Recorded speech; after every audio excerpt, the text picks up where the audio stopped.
It's a Friday night. A thin barrier stands between you and 30 people trying to get your attention. Each has waited for their opportunity just to get close to you. To ask you one question as if you were their oracle. Well, they all have one question, but it's different for each of them. Finally, one of them locks eyes with you. Let me get 2 Long Island iced teas. You think for a second. What goes into a Long Island iced tea? You have iced tea and Long Island? You don't have any idea how to make a Long Island. But you can't say that. So you just stare at him, and you say as loud as you can without using your mouth and using the blank, horrified stare in your eyes. I have no idea what I'm doing right now. I am a complete imposter. I really want to get you a drink, but I can't move. Do not call me out right here. Right now, do not do this to me. And he reads your eyes.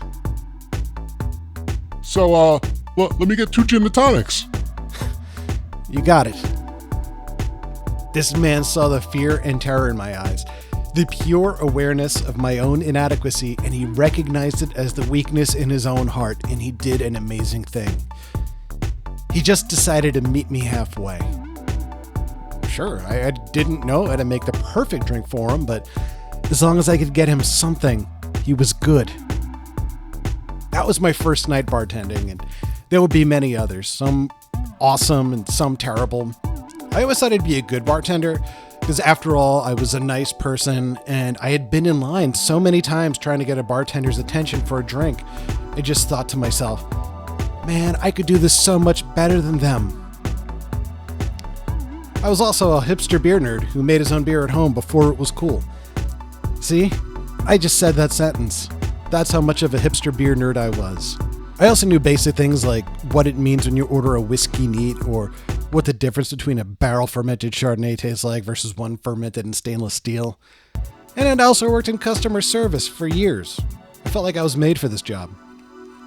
Now, when you're a bartender on a good night, pretty girls who are typically way out of your league will flirt with you. Guys who would talk shit to you if they were in high school with you act like you're their best friend, and it generally feels like you've been invited to the coolest party in town.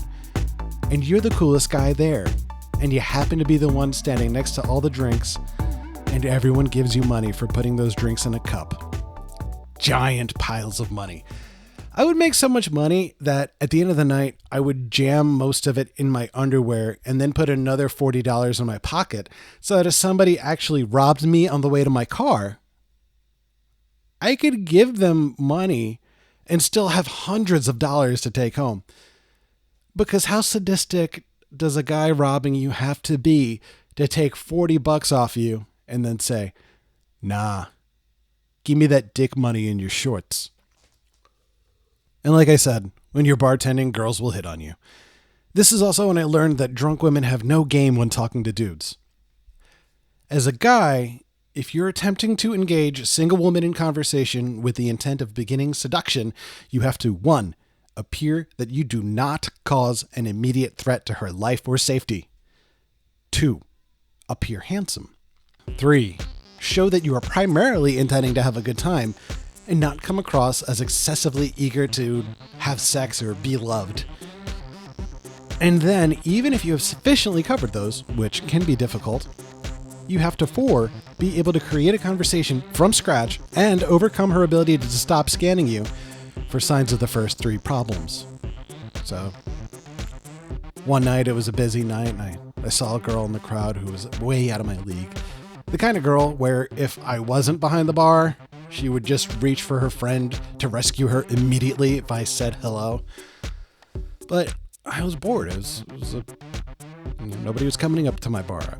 So I was bored. Figured I'd try an experiment. I remember in high school having no idea how to talk to girls, and older dude saying, dude, just make eye contact and smile. Also, a lot of these older bro dudes are responsible for a lot of terrible advice about women, but I digress. In this situation, The worst case scenario, she buys a drink off me and goes away without tipping. So, I held eye contact and I gave her a smile just to see what would happen. She smiled back. 5 minutes later, she walked up to me and we introduced ourselves and make small talk.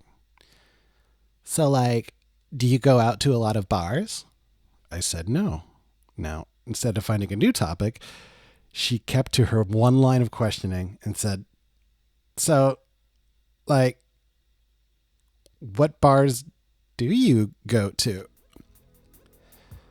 She was so bad at hitting on me.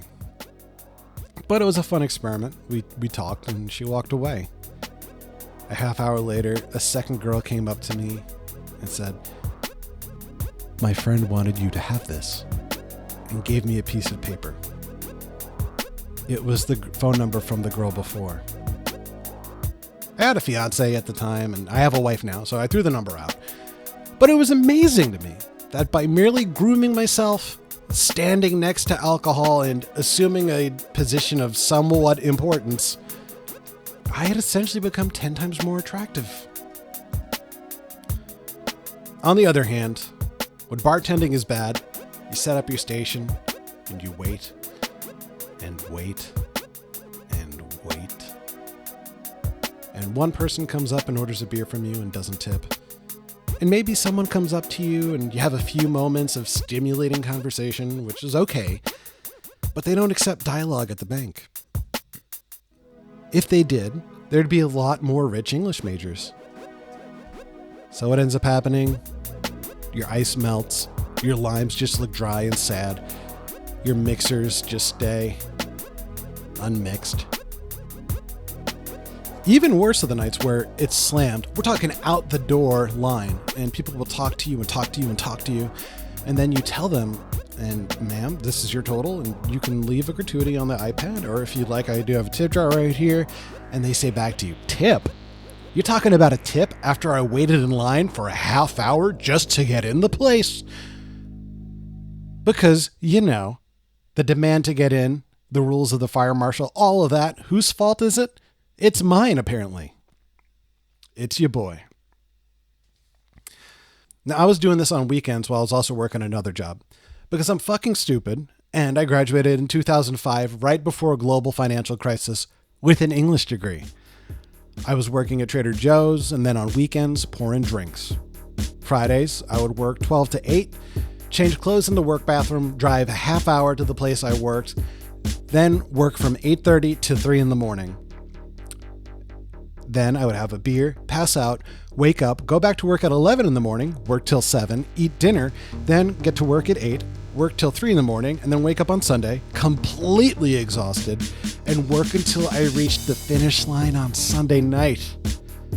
I ended up getting arthritis in my knees from standing constantly. I stopped making progress in the gym because my body just couldn't recover.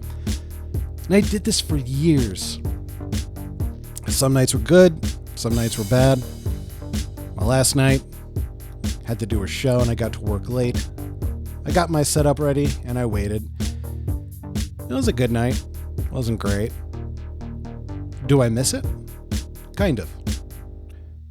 Working all night and then cleaning your bar down and sitting in an empty, silent restaurant. You feel like you did something. The aching in your joints and the energy of your third or fourth wind of the night. You feel like you're ready to let go. You can relax. You know you worked. And working in an office, you don't have that. There's just a constant anxiety. Do they still need me for this position? Am I producing enough? Are they going to hire somebody better than me? And all this does come with decent paychecks. And I have a wife and kid. I have to pay the bills. For now. A part of me will always miss the days that I had $300 tucked right next to my balls because I had a great night.